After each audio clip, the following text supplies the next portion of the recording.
Hadi, orang muda sokong PN, tinggal orang tua tak reti bahasa. Orang tua tak reti bahasa.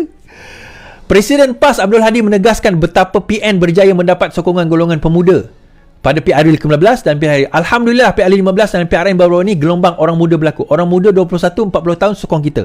Majoriti sokong kita belaka. Yang tinggal orang tua-tua yang tak reti bahasa. Yang tua 60-70 yang berkarat hijau ni tak payah kira lah. Apabila kita ajak undi, dia kata zaman Jepun dahulu susah. Lo ni sekarang dah senang. Boleh ke laut. Boleh sembahyang, orang tak ganggu. Dia kira begitu saja.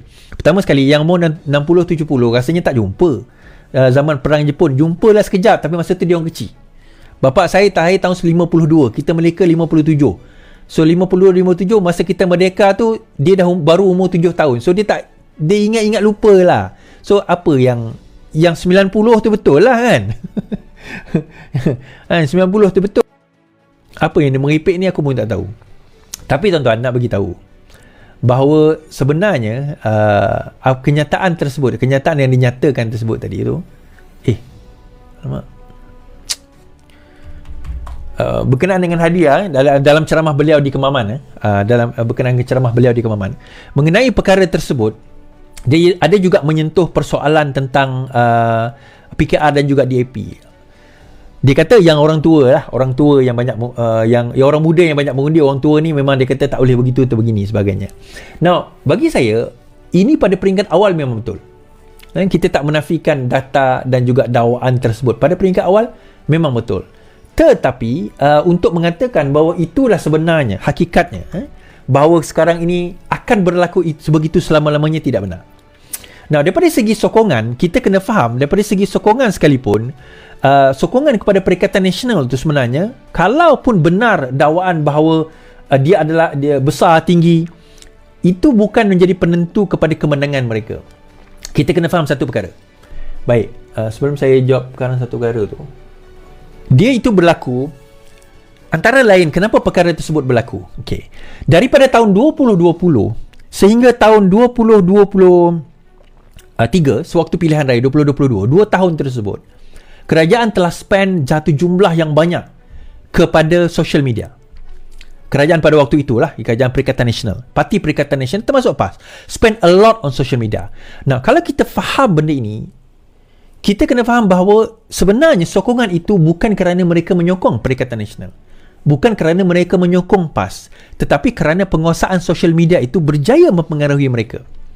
So daripada segi sentimen itu, mereka berjaya kerana penggunaan dana dalam mempromosikan video mereka. Antara lain, kita pernah dedahkan dahulu, satu video PAS di Meta sahaja, they spend around 20,000 just untuk promote video tersebut. RM20,000 satu video. Sebab itu kalau kita tengok, bersatu spend 7 million, 7 juta ke 9 juta hanya untuk promosi sahaja pada tahun 2021 sahaja. Kita tak cerita 2022. Kita tak cerita 2020. And that is why they were so confident. Mereka sangat yakin mereka boleh menang PRU yang lepas dengan lebih kurang 115 ke atas kerusi. Tetapi mereka gagal di negeri seperti Selangor. And even masa ketiadaan mereka jadi kerajaan, they spend a lot. Ratusan ribu di Selangor alone pada PRN yang lalu. And that's why dia sangat confident untuk menang. And that's why dia menang beberapa kerusi. Now, itu okey lah, maksudnya mereka berjaya. Tak, mereka berjaya mempengaruhi secara social media, secara pendapat. Tetapi benda itu short term. Dia berjaya memanipulasikan minda dia dalam satu short term, tetapi dia tidak berjaya membina jiwa yang benar-benar faham. That is why even katakanlah Pakatan Harapan tak berbelanja sebanyak itu pun. In fact, saya boleh jamin tak ada belanja banyak pun. Adalah mungkin a few thousand berbelanja. Saya boleh kata PH masa tu belanja tak sampai pun 50,000 pun untuk social media punya iklan. Tak sampai lah. Less than that. Pun dia dapat 80 lebih kerusi. Kenapa? Sebab pembentukan pemikiran itu datang daripada awal, bukan masa nak pilihan raya. And because of that, saya tertarik antara lain perkara yang dimainkan. Kedua adalah isu yang dimainkan. Now, kita kena faham kenapa golongan sebenarnya disebut 40, bukan 40, 35 ke bawah. 35 ke atas daripada segi sokongannya sebenarnya sudah beralih banyak daripada Perikatan Nasional kepada tak mengundi, tak tahu, ataupun tidak akan mengundi Perikatan Nasional. Di kawasan selain daripada 4 negeri yang mereka menang. Even di kawasan yang mereka menang. Kenapa? Sebab golongan yang atas ni mereka faham agama, mereka faham bangsa. Golongan 35 ke bawah ni still gullible. Mereka tak faham. Mereka percaya bahawa apa yang dibawa itu, oh betul lah kot. Bangsa dan agama dua perkara yang paling mudah nak jual. Saya bagi contoh video ini tuan-tuan. Kita boleh tengok sendiri. Dengan PKR bahasa tak apa. DAP ni satu parti yang terang-terang bercanggah dengan Islam. Perlembagaan dia menegakkan sekularisme. Tak ada agama tak ada kuasa. Ini sekularisme. Malaysia macam Singapura, tak ada rupa bangsa, nak hapuskan kebangsaan. Ini DAP. PKR pula liberal pragmatisme, parti yang tidak ada dasar, macam lalang ikut angin siut. Ini PKR, parti yang tak ada dasar, bercampur macam-macam. Keadaan yang sangat berbahaya. Pilihan raya ni bukan untuk kemaman je. Nama pilihan raya kemaman sebenarnya besar untuk Malaysia seluruhnya, untuk menambah, mempertahankan kursi orang Melayu yang ada dalam Perikatan Nasional. Dan kita sedang memujuk lagi UMNO, kerana UMNO bukan semua menyokong PH, sedang memujuk lagi pihak lain untuk bergabung. Yang awal tadi tu dia ada sebut sebenarnya. Dia kata, dan ini adalah berbahaya. Okey. Pertama, dakwaan tentang DAP adalah bercanggah dengan Islam. Dia kata sekular. Yang pertama sekali saya kata, di dalam Islam sebenarnya Islam sekular, dalam Islam tidak ada istilah sekular. Dan sekular tidak akan boleh mengatasi Islam. Sekular ini sebenarnya asal dia adalah satu fahaman, dia bertentangan dengan Kristian. Kan? Sebab itu dalam salah satu pegangan dalam sekular adalah Kaisar untuk Kaisar dan juga Tuhan untuk Tuhan. Ada satu apa orang kata, satu verse yang dia orang quote. Dia sebenarnya ajaran yang di mana dia bertembung dengan agama Kristian, tetapi tidak dengan Islam.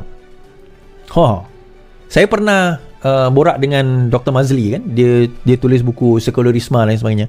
So saya buat satu notion. Saya kata, doktor, saya nak bagi tahu sebenarnya sekular maksudnya Islam tidak ada istilah penentangan dengan sekular. Maksudnya saya bukan kata Islam itu sekular. Saya bukan kata sekular itu akan menentang Islam. Tak. Sekular tak boleh pun menentang Islam. Dia kata kenapa? Ini panjang perbahasan tapi saya pendekkan. Dia macam ni. Di dalam Islam ada satu usul. Usul dia begini. Semua perkara adalah boleh melainkan ada nas yang menegahnya. Semua perkara adalah boleh melainkan ada nas yang menegahnya. Now, bila kita bercerita tentang sekularisme antara lain adalah dia mengatakan yang mana hukum Tuhan itu adalah hukum Tuhan. Maksudnya ibadah within the four walls of church, dia kata. Yang mana selain daripada itu undang-undang dan sebagainya itu adalah berkenaan dengan negara. It is true untuk agama Kristian. Kerana kita kena faham, minta maaf kepada penganut agama Kristian, kita kena faham agama Kristian dia very strict, terutama bila bab ibadah dia ada very pengkhususan ibadah. Tetapi selain daripada ibadah dia tidak ada kod. Dia tidak ada kod berkenaan dengan selain daripada ibadah. Dia ada ibadah dia yang khusus dalam Bible dia, cara sembahyang dan sebagainya. Tetapi selain daripada itu dia tidak ada kod. Dia tidak ada usul fiqh kepada selain daripada ibadah dia. Cuma berlaku Renaissance dan sebagainya, itu ada satu cerita lain lah sewaktu zaman pada waktu itu.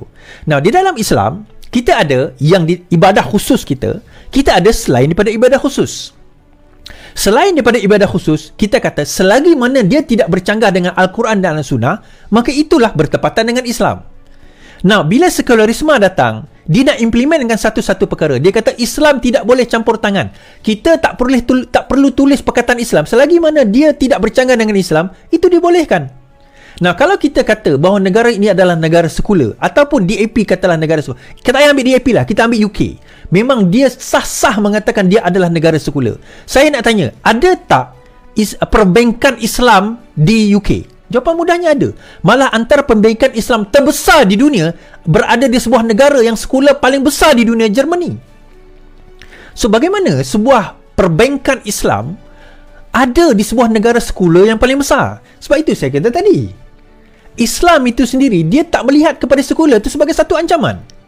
Sebab sistem sekular, sistem Islam, suatu sistem yang sebenarnya dia bukan saya kata compatible, tetapi dia tak boleh nak serap, nak hapuskan, nak hancurkan Islam. Sebab Islam ada satu prinsip, semua perkara adalah harus, melainkan ada nas yang menegahnya.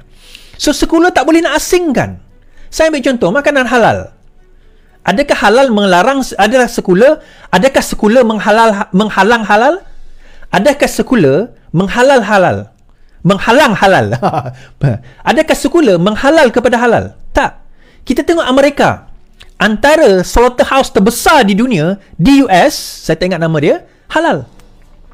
Antara slaughterhouse yang terbaik halal di dunia, di Australia.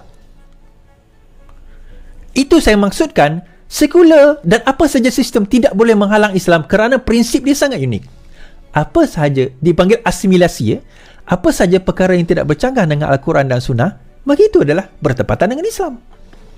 So bila dia sebut tadi tentang sekularisme dan semuanya, dia seolah-olah bercerita soal air dan api. Soal minyak dan air. Seperti minyak dan air, seolah-olah begitu. Padahal Islam tidak sedemikian. Islam tidak sedemikian. Islam bukan black and white sahaja yang 50-50, tak. Sebab itu saya kata pemahaman dia tentang Islam, pemahaman Tuan Guru Haji Hadi tentang Islam, bagi saya banyak kesilapan dan banyak fault. Saya bukan kata dia tak Islam, tak. Saya bukan mempertikaikan akidah beliau. Saya mempertikaikan kefahaman fake beliau. Fake waqi', fake reality dan juga fake siasah, fake politik dia. Saya mempertikaikan. Saya tak nampak beliau adalah seorang yang faqih di dalam fake waqi' dan juga fake politik, fake siasah. Dia mungkin mahir dalam sirah umpamanya. Dan juga saya tidak mempertikaikan akidah. Jangan salah faham pula. Kita bukan orang PAS nak menghukum. Tak. Cuma saya mempertikaikan pandangan dia daripada segi politik dan juga cara fiqh secara realiti dia. Dia tak nampak perkara itu. Dan juga saya banyak mempertikaikan buku-buku yang berkaitan dengan persoalan sekularisme. Mungkinlah satu hari nanti saya akan tulis buku berkenaan dengan sekularisme dan bagaimana sebenarnya Islam ni dan sekularisme tidak mengancam Islam pun.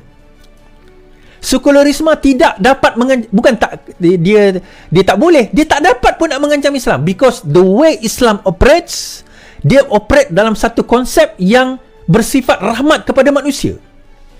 Tak kisah apa sistem, whether komunis ke, whether anda sekular ke, whether anda kapitalis ke, whether anda demokratik ke, apa ke, konservatif ke, liberal ke, Islam akan sentiasa dapat menelusuri, masuk dan hidup di dalam mana-mana sistem yang dicipta oleh manusia.